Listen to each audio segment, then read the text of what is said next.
asılıp yalsam boynumdan, bir gece kovma koynumdan, canım aldın gül bilen. Akayım senin dillerin, yerlere damıyor balların, açıldı güzel güllerin, ah canım alıyor dillerin.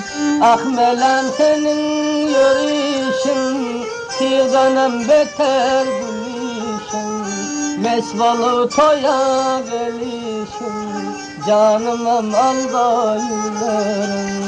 Ah nazim senin barmana, gönlerimde day görmene, kararım bolmaz durmana, canım alda dillerin.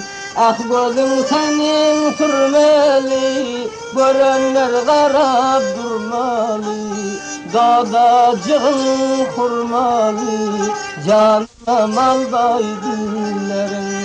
Ah gözüm senin can alıyor, cellat gözün osalıyor, görsem derdim sen oluyor, canıma mal doldurlerim.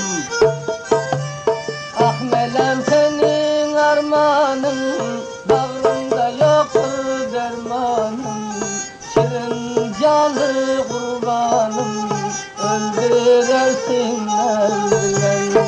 Senin adın ilata, sallanıp geçenim yata, koyma bağrıma mota, ah senin günlerin.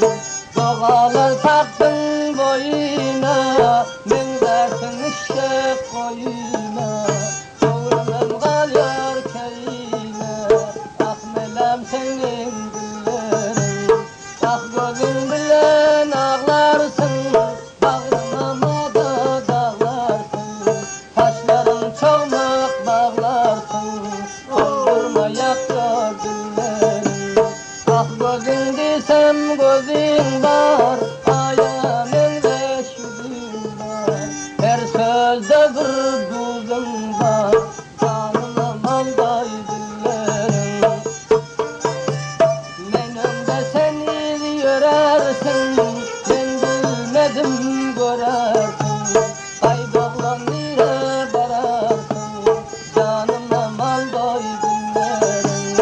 Aylansan senin gözünden, vakata çıkıyor sözünden, koynugum oynu dizimden, canıma malday günlerin.